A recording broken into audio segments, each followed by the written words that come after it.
Olá pessoal, voltamos aqui com a nossa aula de ecologia. Vamos falar agora sobre relações ecológicas. Essa é a aula 97, nossa apostila 8, tá? Então, antes de mais nada, para a gente entender relação ecológica, é importante que a gente saiba a diferença entre harmônica e desarmônica, tá bom? A harmônica é qualquer relação ecológica que não prejudique nenhum dos envolvidos. Então eu posso ter benefício para ambos ou eu posso ter benefício para um e indiferença para o outro. Mas é importante que nenhum deles saia prejudicado dessa associação, certo? Sendo assim, sabendo o que é relação harmônica, agora eu mostro para vocês o que é intra e interespecífica. Relações intraespecíficas são aquelas do indivíduos da mesma espécie. Relações que nós temos como seres humanos, tá? Agora, quando você mantém uma relação com indivíduos de outra espécie, passa a ser interespecífica. Inter, tá? Entre as espécies. Intra, dentro da espécie, tá bom? As relações intraespecíficas são sociedades e colônias. A principal diferença entre sociedade e colônia é que sociedade não há união física. União física. Ninguém está grudado numa sociedade. Enquanto que nas colônias há união física, tá bom? Os seres de colônias estão grudados. E aqui nas interespecíficas são relações que ocorrem entre espécies. Nós temos a relação do mutualismo, que é positivo para ambos. Temos uma relação de protocooperação, que é positivo para ambos. Temos uma relação de comensalismo, que é positivo e neutro, indiferente para um. Inquilinismo é a mesma coisa. Foresia é a mesma coisa. Veja que ninguém saiu no prejuízo. Sociedade, benéfico para os dois.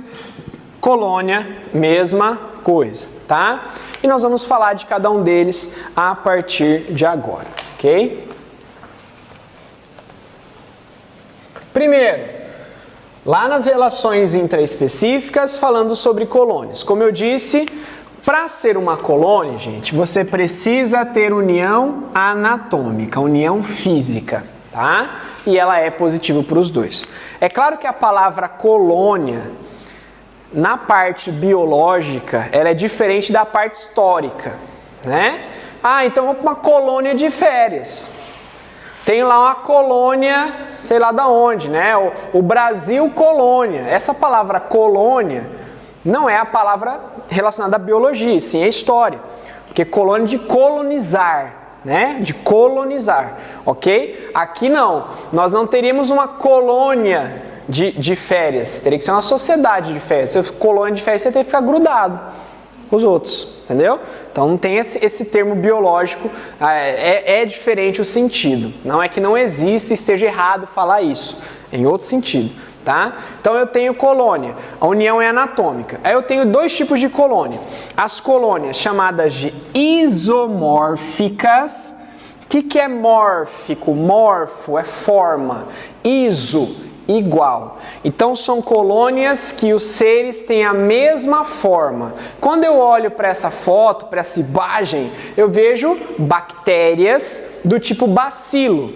Todas são iguaizinhas, eu não tenho como diferenciá-las nessa foto. Então são colônias, são bactérias grudadas e todas têm o mesmo formato. Desse lado, eu tenho uma colônia chamada de caravela. É uma colônia heteromórfica. Heteromórfica significa formas diferentes. Colônia com forma diferente, tá? Mas, professor, que forma que eu não estou vendo aí? Por incrível que pareça, gente, isso é um monte de bicho. Não é um bicho só, tá? Então, você tem um bicho que é o flutuador. Cada tentáculo desse aqui é um bichinho, certo? Você tem tentáculos que ajudam na alimentação, você tem partes que ajudam na reprodução, ok? É claro, se eu soltar o tentáculo, ele não sai nadando sozinho. Tipo, eu sou um bichinho, tô livre. Não, ele nasceu dessa forma, ele está grudado. Mas se a gente for analisar anatomicamente, cada bichinho dele tem sistemas independentes ali. Claro que são muito simples, né? Isso aqui é um quinidário, tá bom? Então ele vai ter talvez um sistema nervoso diferenciado ali para cada tentáculo e tal, porque são bichos diferentes, mas vivem como uma colônia grudadinhos uns aos outros, tá? Aqui, ó. Voltando aqui nas colônias isomórficas. Não apresentam diferenciação de forma nem de função. Não há divisão de trabalho nesse caso. Então, por exemplo, bactérias, protozoários, algas, corais. Todos esses exemplos são grudados e não têm formas diferentes. E não tem o quê? Divisão de trabalho. Lá na bactéria, você não fala assim, bactéria, você vai buscar alimento pra gente e eu vou defender a colônia. Não existe isso. Todos fazem a mesma função, só que eles estão juntos. Nessa situação, gente, quando você é muito pequeno, ou muito sensível, né, ou muito inofensivo, é melhor estar junto do que estar separado, tá? Vocês vão passar por isso na faculdade. Quando vocês forem calouros, os calouros são os mais frágeis dentro daquela faculdade, porque eles não conhecem nada, eles são todos meio bocozão, assim, não sabem para onde vai. Onde que é o restaurante? Onde que é a biblioteca? Tá sempre umas coisas óbvias, assim, pro veterano. Ai meu Deus, sabe onde é a biblioteca? Tá na cara dele. Você entra na UFMS, a biblioteca gigante aqui, né? E o cara não sabe, ele é calouro. Então o calouro tende de se agrupar, eles andam em banda assim, ó. Você conhece os calouros que eles estão tudo junto, um bando de 5, 6, tudo junto e meio desconfiado, sabe? Um vai protegendo o outro assim, porque eles são os mais frágeis, então eles têm que andar em grupo, quase que uma colônia, quase grudado. Vão almoçar? Ai, vamos almoçar junto. Você nunca viu um calouro almoçando sozinho, tipo um calouro sozinho indo pro restaurante. Não, vai todo mundo junto. Ah, eu não quero almoçar. Ai meu Deus, com o que eu vou almoçar? Né? Vai sozinho? Não, não posso ir sozinho. Né? Eu não sei onde é, tenho medo, tenho vergonha, sou calouro, né? Enfim, mas vocês vão passar por isso, vocês vão lembrar de mim, tá? Olha aqui, gente, colônia, bactéria, na aula de patologia, na aula de microbiologia, vocês vão fazer muito isso aqui, esfregaço de lâmina de placa de Petri para ver crescimento de colônias de bactérias. Então, cada mancha amarela dessa não é uma bactéria. Aqui tem milhões de bactérias ali. Eu estou vendo a olho nu. Se eu estou vendo a olho nu é porque tem um monte, tá? Aqui eu tenho cianobactérias que ficam grudadas. Tá vendo que tem um sebo aqui, ó? Tá vendo que parece que tem uma capa aqui nessas células? Isso aqui é mucilagem, é o que mantém as cianobactérias grudadas. Corais também são exemplos de colônias isomórficas, tá? Já as colônias heteromórficas são aquelas que são grudadas, mas têm formas diferentes. E, consequentemente, há uma divisão de trabalho entre elas. Por exemplo, a caravela, que eu acabei de mostrar, que tem o flutuador, que tem o tentáculo que a protege, mas tem também a obélia. A obélia é um outro exemplo de colônia heteromórfica, que também é um quinidário, só que a caravela é um exemplo de colônia heteromórfica móvel, porque ela é não vou dizer que ela é uma medusa, né? Mas é como se ela fosse um pólipo flutuante, tá? Enquanto que a obélia é um pólipo séssil, é fixo. Então, por exemplo, essa aqui é a obélia. Ó, ela tem lá uma região da base que é fixa no solo e ela tem várias partes, como se fossem várias ramificações, tá? Uma dessas ramificações chama-se gastrozoide. Tem tentáculos, tem boca e alimenta. E quando ele se alimenta, ele transfere os nutrientes para todo mundo da colônia. Outros ramificações são chamados gonozoides, que são responsáveis por formação de medusa na forma de estrobilização, que é quando sai aquele pedacinho e forma uma pequena medusa, ou seja, responsável pela reprodução, tá? Então esse cara aqui não vai se preocupar com reproduzir, porque este vai ser responsável por isso, ao mesmo tempo que ele não vai se preocupar com alimentação. Eu tenho também responsável pela defesa, né? Aqueles que têm os tentáculos e tal, defendem a colônia. Então, de certa forma, há sim uma clara divisão de trabalho, mas eles ainda estão grudados, tá? Passando para as sociedades, que aí entraria a nossa situação, a sociedade é um conjunto de indivíduos da mesma espécie que não tem união física e tem uma clara divisão de trabalho. E assim funciona. Você pode reclamar o que você quiser da sociedade opressora, capitalista, ocidental, né? Mas ninguém quer ir pro meio do mato lá, largado e pelado, morar sozinho, porque lá não tem sociedade nenhuma, não tem opressão nenhuma, mas, né, é melhor estar aqui do que estar sozinho, porque de certa forma você não precisa se preocupar com o que plantar, você vai ter que trabalhar de alguma forma para comprar o que alguém plantou, né? E assim vai. Claro que a gente tem que trabalhar junto para melhorar a nossa sociedade. Você não pode negá-la e dizer, eu vou morar sozinho, vou ser um nômade, né? E vou plantar o meu próprio alface, criar minha própria ovelha, né? Enfim, não vai rolar, tá? Então, exemplos aqui de sociedade com clara divisão de trabalho. Insetos da ordem de Hymenoptera, como por exemplo as abelhas, as formigas e os insetos isópteras como os cupins, tá? Hymenoptera, gente, é abelha e formiga. Isóptera é cupins, tá? Então aqui você tem aquele esqueminha da rainha, do macho, operária, soldado, são as divisões de trabalho que a gente conhece, né? O que você já deve ter ouvido falar dentro de uma sociedade de cupins, uma sociedade de abelhas, uma sociedade de formigas, tá? Alguma pergunta até aqui? Não?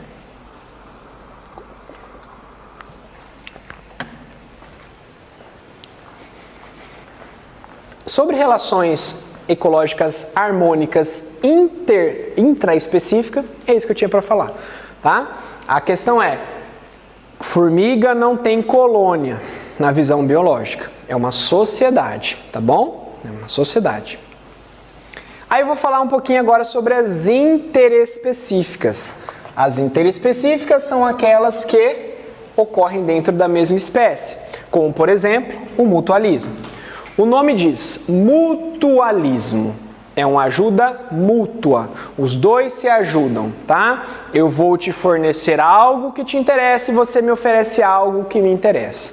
A questão aqui é o seguinte, esta relação durante muito tempo foi chamada de simbiose. Por que eu disse durante muito tempo? Porque hoje a palavra simbiose não é usada apenas para mutualismo, tá? Mutualismo ou simbiose. Quando eu era aluno, o meu professor me explicou dessa maneira, mutualismo ou simbiose, tá? Mas com o passar do tempo e as novas pesquisas e definições, simbiose passou a ser usada para qualquer relação que tenha uma dependência ou que tenha uma relação, melhor dizendo, uma relação íntima entre os envolvidos. O que é uma relação íntima entre os envolvidos? É quase você ser grudado ou morar dentro do outro.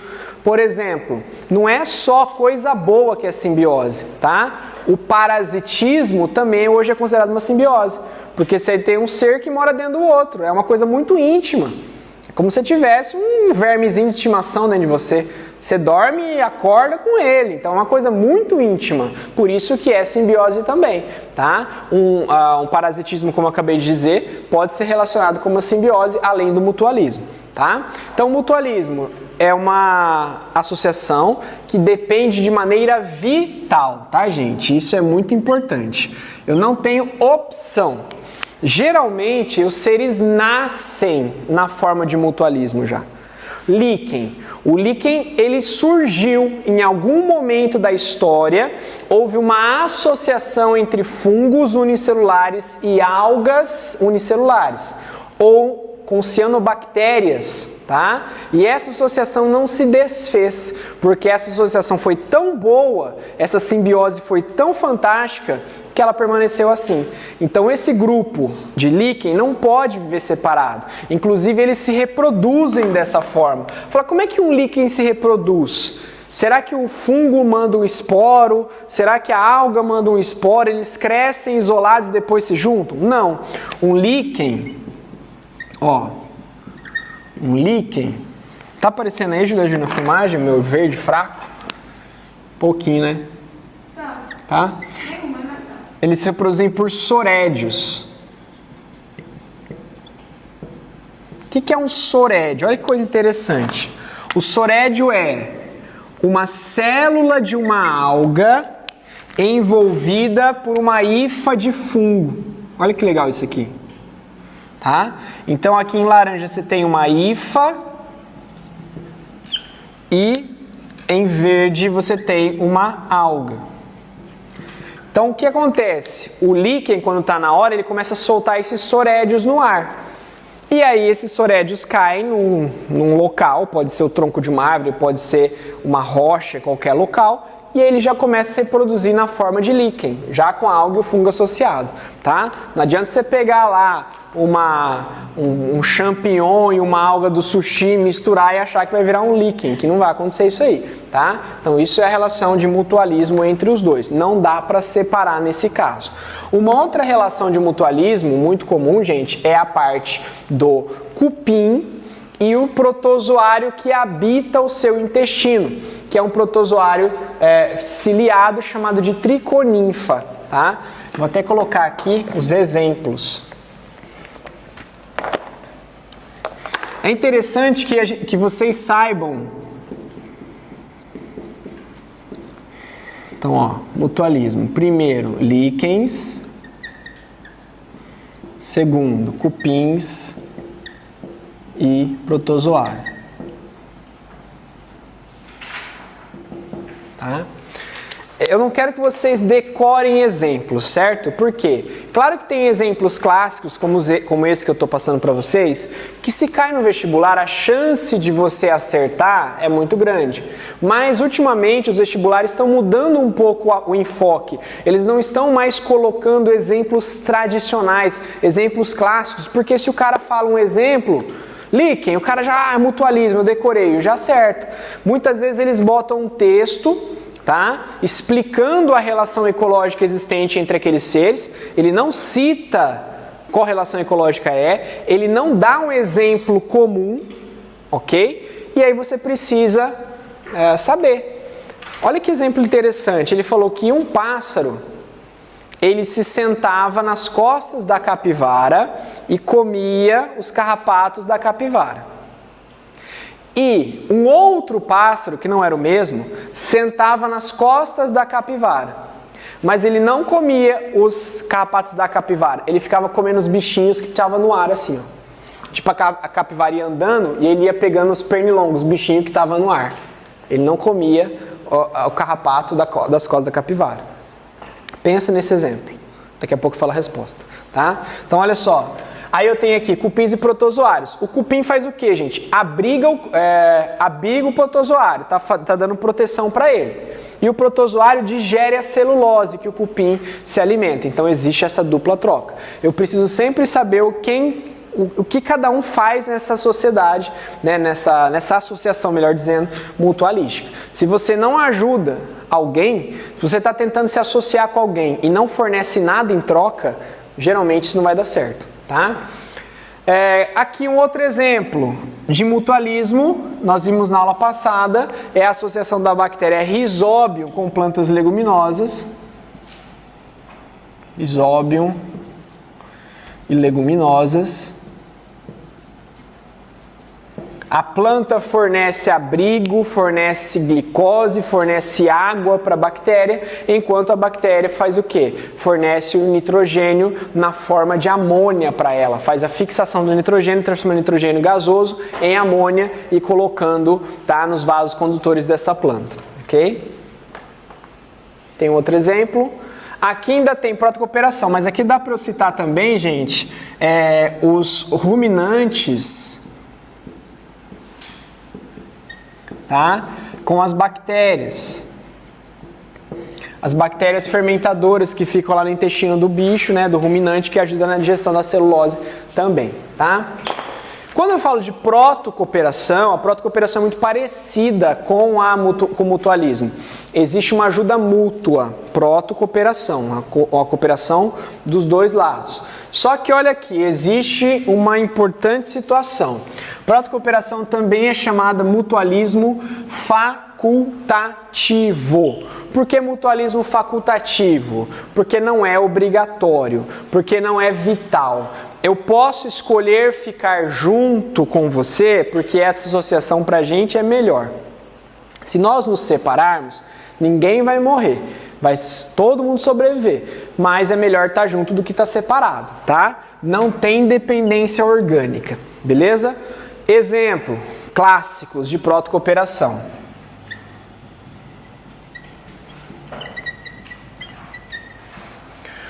O pássaro palito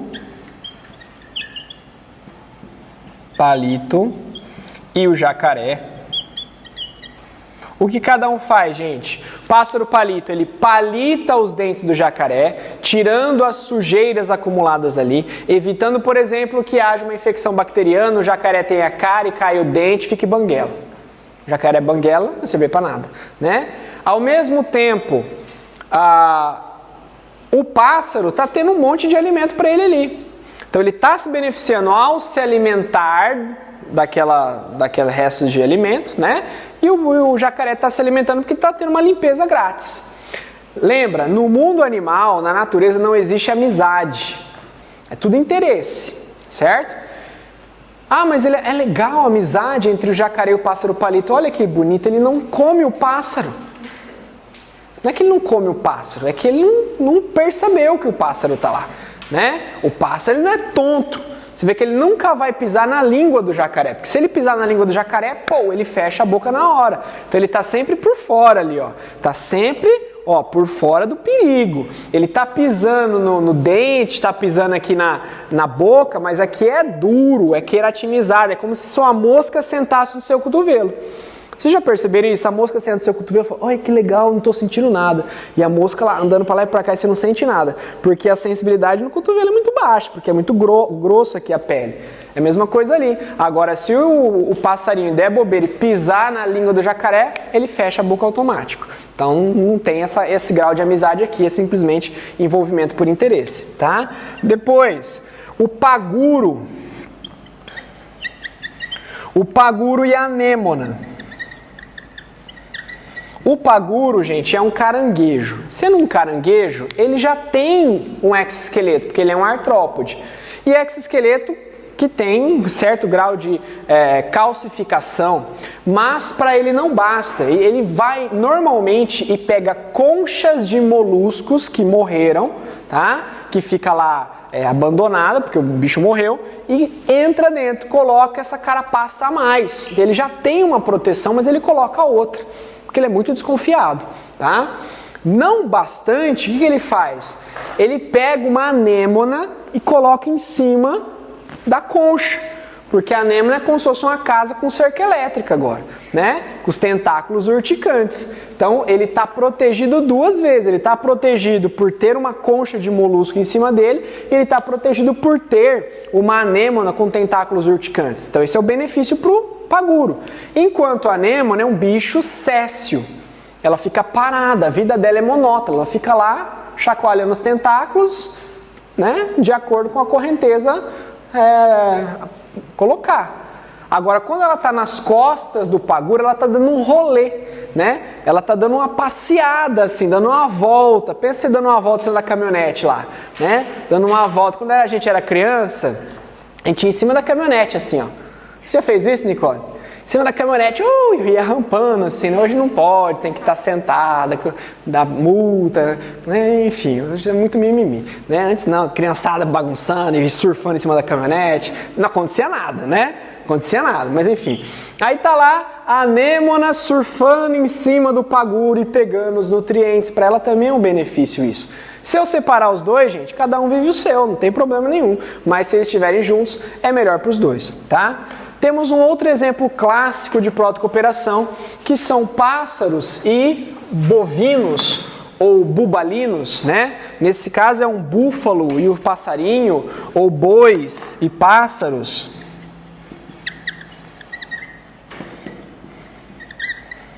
Aqui existe um pássaro especialmente citado, que é o anu. O anu é um pássaro que geralmente fica nas costas do boi, tá? Pegando o carrapato. Nessa imagem que vocês estão vendo aqui, gente, especialmente, olha, essa imagem me dá muita gastura, porque o bichinho tá lá cutucando o nariz do búfalo, ó. Tipo, tirando carrapato dentro do nariz. Pensa a agonia desse bicho ter carrapato no nariz, gente. Ele não é feliz, né? Aquele carrapatão lá, aquele monte de carrapato dentro do nariz, ser louco pra tirar um carrapato ali dentro, mas pensa ele com a patinha dele, como é que ele vai fazer? E ele é triste, por isso tem essa cara triste dele assim, aquela cara triste, né? Porque tem um monte de carrapato no nariz. Quando o passarinho vai lá e tira o carrapato do nariz, ele fica muito feliz. E o passarinho também está feliz, porque ele está se alimentando. Se separar os dois, o búfalo não vai morrer, vai continuar triste, mas não vai morrer, né? O passarinho vai procurar alimento em outro lugar. Então, dessa forma, ambos sobrevivem, mas é sempre bom estar junto, tá? Então, nesse caso, são outro exemplo de protocooperação, ok? Aí nós temos, neste caso, comensalismo. Comensalismo, normalmente, o recurso explorado é o alimento, tá? O recurso explorado é o alimento.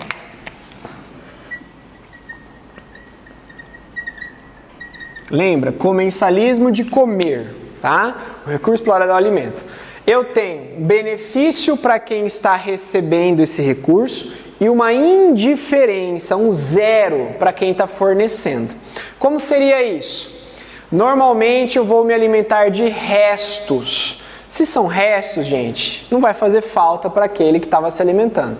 Então eu tenho o tubarão e a rêmora, tá? Ou eu tenho a raia e a rêmora, ou outros peixes que ficam em volta, tá? É muito comum ver em aqueles documentários da Discovery Channel, Animal Planet, né? National Geographic, tem lá mergulhando com tubarão e tem um monte de peixinho em volta, que o tubarão não come muito, né? Porque esse peixinho é muito pequeno, aqueles peixinhos, para o tubarão comer e gastar energia. Ele quer algo mais gordo, algo mais foca, né? Um urso, ele quer um surfista, não, mentira, surfista não. Ele não gosta, né, de humano. Ele morde sem querer o ser humano. O tubarão come ser humano, não. Ele morde ser humano, é diferente. Ele morde sem querer, cuspiu, que é ruim, mas muitas vezes o acidente é fatal, né? Porque ele enxerga mal o tubarão, nós já vimos isso, né? Ele enxerga mal, ele se orienta mais por cheiro, né, e por sinais elétricos pelas ampolas de Lorenzini. Mas quando ele olha para um surfista remando a prancha de baixo para cima, ele fala, uma tartaruga, certeza que é uma tartaruga. Minha visão não falha, né? Aí ele vai lá e pau, morde o surfista, vê que não é uma tartaruga, é um surfista, opa, errei, né? E aí ele vai embora, mas aí o surfista já está gravemente ferido, tá? Mas nesse caso, a rêmora não tem muito o que oferecer de perigo para ele, então nem de alimento, ela fica lá. E esse bicho, gente, ele se especializou tanto que ele tem uma ventosa na cabeça dele. Então assim, o tubarão tá nadando, a rêmora tá lá, ela pega e encosta a cabeça no tubarão e vai. Faz assim, ó. Nem faz esforço, o tubarão vai nadando, ela tá grudada. Agora pensa, qual que é o benefício da rêmora tá lá? Primeiro que ninguém vai mexer com ela. É tipo o irmão mais velho, esse irmão mais novo, né? O molequinho vai lá, você não me pega. Corre lá para perto do irmão. Vem me pegar agora, hein? Com o irmãozão grande, né? Vai mexer com a rêmora para você ver que ela vai perto do tubarão, você não vai mexer com ela. E quando o tubarão se alimenta, ela absorve ou ela pega os detritos, tá? Então, o primeiro é o tubarão e a rêmora. Ok? O segundo caso. São dois, na verdade. A garça e o boi, que eu achei esse aqui bem interessante. Olha só, a garça, esse passarinho com as pernas finas, ela gosta de comer peixe. Mas ela gosta de comer inseto também, né? Se não tem peixe, ela come inseto. O que tiver para ela, vai comendo. Só que para ela, com essas pernas finas, com esse mato alto, é muito difícil ela mexer o mato com a perna fina para conseguir pegar os insetos. Mas quando os boizão estão pastando ali, estão andando, o boi vai andando e vai pulando aquele monte de grilo atrás. Então a garça faz o quê? Opa, onde o boi for, eu sei que vai rolar a comida. Então ela passa a fazer o quê? Seguir o boi. Então o boi está andando, a garça está atrás. O boi para, a garça para, né? E fica esperando.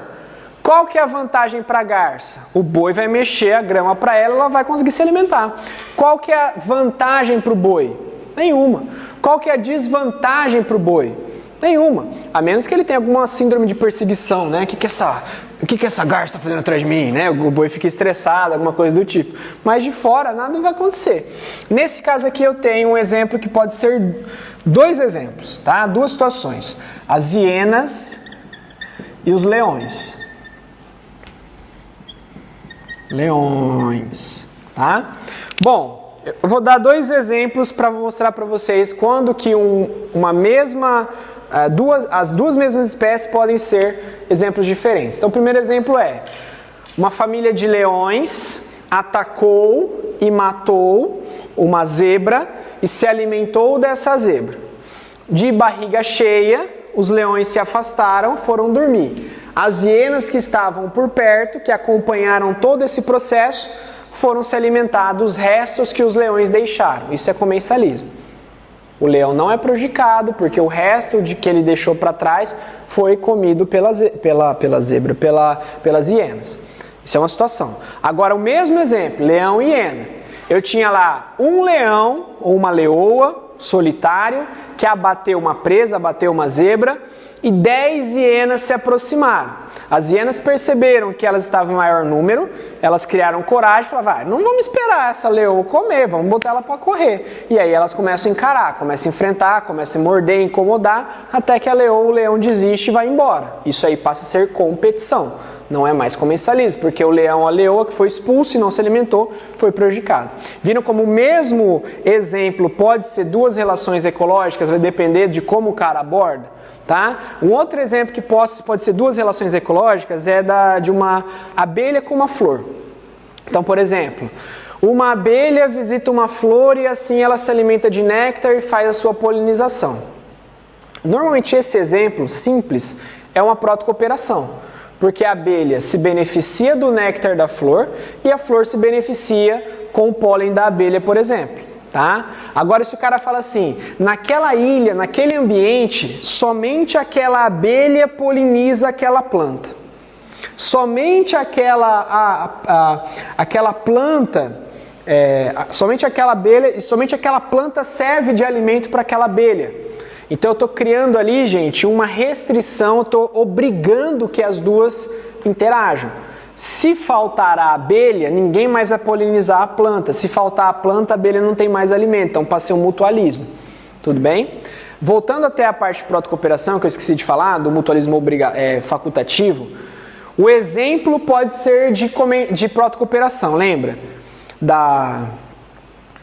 Esqueci agora. Protocooperação, fala aí pra mim.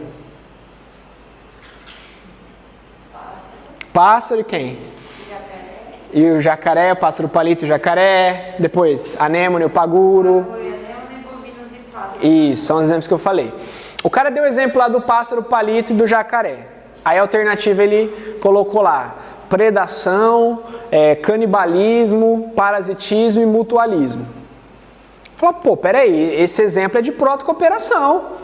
Mas não tem protocooperação aqui, tem mutualismo. Mas eu sei que não é mutualismo, porque mutualismo é obrigatório, o pássaro, o palito e o jacaré não é obrigatório. Mas lembra que protocooperação também é chamado o quê? Mutualismo facultativo. Então, na ausência da palavra protocooperação, você pode marcar mutualismo sem problema.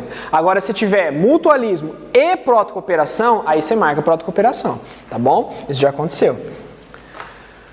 E aí nós temos o inquilinismo. O inquilinismo é uma relação semelhante ao comensalismo, só que o inquilinismo, ele é de abrigo.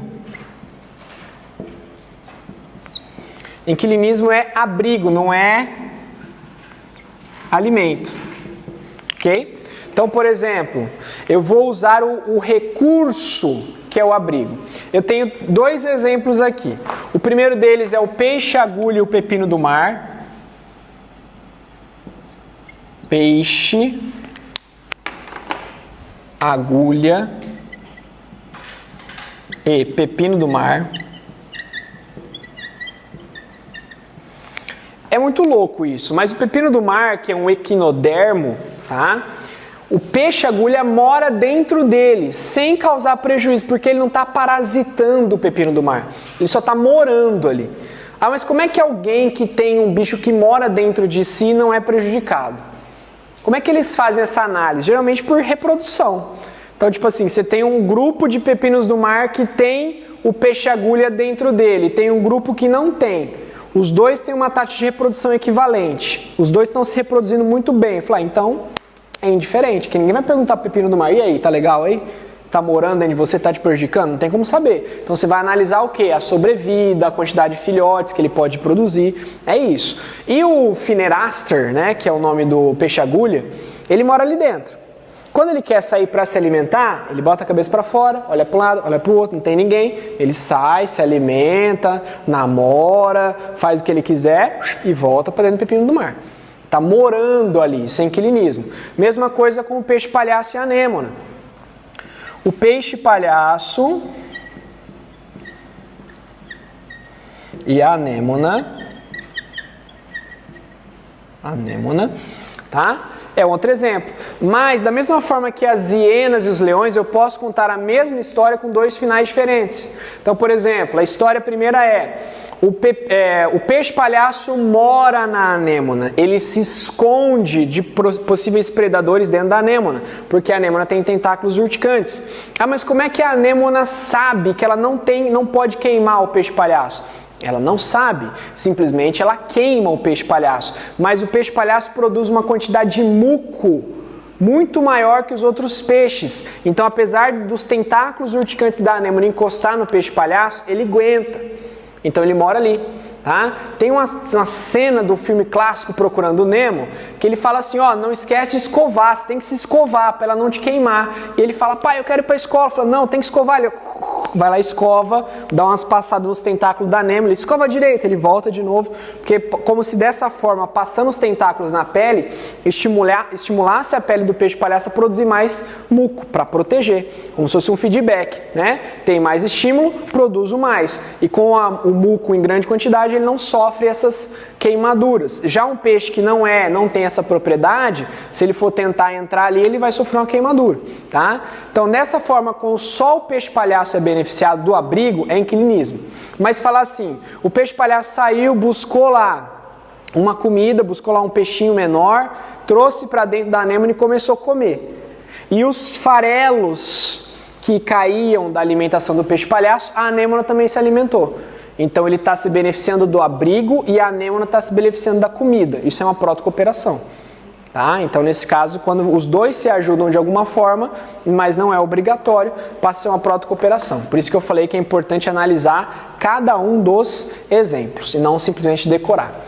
Epifitismo é o inquilinismo das plantas, tá, gente? Então vai ocorrer somente com planta, como por exemplo bromélias, orquídeas, que são aquelas plantas que precisam de um lugar ao sol, porque elas estão dentro de florestas, tá? E elas precisam receber esse sol. Elas crescem, elas se desenvolvem no alto das árvores, elas abraçam. Vimos isso na botânica. É uma raiz chamada raiz de cintura ou velame. Elas não são parasitas, tá? A raiz velame, ela tem um aspecto de isopor, porosa, e quando chove, a água que escorre pelo tronco bate nessa raiz velame e é absorvida. Tá? Os sais minerais também. Então ela é extremamente adaptada a viver lá no alto, longe do solo.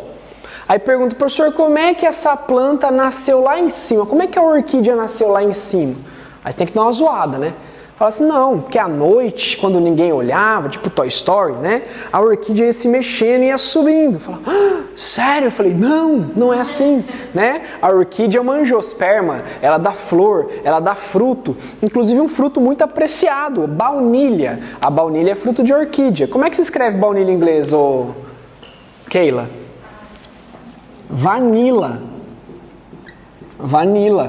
Vanilla SP, se você procurar no Google, no intervalo, você vai encontrar um monte de foto de orquídea, tá? Tem um famoso sorvete de rico, chamado Häagen-Dazs. Já ouviram falar em sorvete Häagen-Dazs? É um potinho assim que tem lá no Pão de Açúcar por R$43, né? Mas é muito bom, gente. Vocês podiam fazer um financiamento e experimentar esse sorvete, que eu comia Häagen-Dazs quando ele custava R$21, que já era caro, né? Agora ele tá R$43, ele não cabe mais no meu orçamento. Eu só passo, dou uma olhada pra ele e falo, Häagen-Dazs, e vou embora, né? Mas assim, no sorvete Häagen-Dazs de baunilha, tá escrito vanilla e tem uma fava e uma flor de orquídea lá. ficava perguntando, por que o cara coloca uma orquídea aqui no meio, né, da baunilha? Vocês já viram aquele creme Victoria's Secrets? Que tem sabor, sei lá, cheiro, aroma baunilha? Tem uma flor de orquídea no meio do rótulo. Fala, mas o que tem a ver essa baunilha com essa orquídea? Porque a baunilha vem da orquídea. Enfim, tá? Então, é um tipo de epifitismo que é o inclinismo das plantas, tá bom? E, por último, essa parte de harmônicas, nós temos a foresia, ou forésia. É uma relação de transporte, tá, gente? Um indivíduo transporta outro sem prejuízo, certo? Exemplo clássico, até postei essa semana no Instagram, que aconteceu comigo, homem e carrapicho. Quando você menos espera, olha lá pro seu tênis, pra sua calça, tá cheio de carrapicho. O que é o carrapicho? Carrapicho é um fruto de grama. Fruto de gramínea, tá? Ele grudou ali de uma forma que você não percebeu, ele gruda em pelos de animais, os animais não percebem, eles viajam junto com esses bichos, né? Então, no caso, ele vai viajar quilômetros com você da sua casa, né? De onde você pegou o carrapicho até sua casa, você vai perceber que o carrapicho está na sua calça, você vai tirar esse carrapicho de lá, mas você está fazendo uma dispersão, você está fazendo um favor para ele. Ele pegou uma carona em você, mas ele não te prejudicou, tirando a sua, né? Sua indignação, né, que tá cheio de carrapicho, eu vou ter que tirar, mas você não saiu prejudicado com relação a isso. Outro exemplo é o Aedes aegypti, que é o mosquito da dengue, da zika, da chikungunya, maiaro, enfim, tem um monte de vírus ali da febre amarela urbana que pode ser passado pelo mosquito Aedes aegypti, tá? E o flavivírus, que é o vírus da dengue, ele é simplesmente uma relação de foresia. É diferente da malária. A malária, que é o protozoário que tem o ciclo no homem, o ciclo lá no anófeles, ele de certa forma ele também prejudica o anófeles, porque ele também se multiplica lá dentro, ele rompe o intestino do anófeles, então de certa forma ele também prejudica o anófeles. Aqui não, o flavivírus não tem nada de prejuízo com relação ao Aedes aegypti, então ele passa a ser uma relação de foresia, uma relação de transporte que é benéfico para quem é transportado e é indiferente para quem transporta, tá bom? Então eu vou encerrar essa parte da aula novamente, eu vou dar um intervalinho e aí nós já voltamos com a parte de relações desarmônicas, tá bom?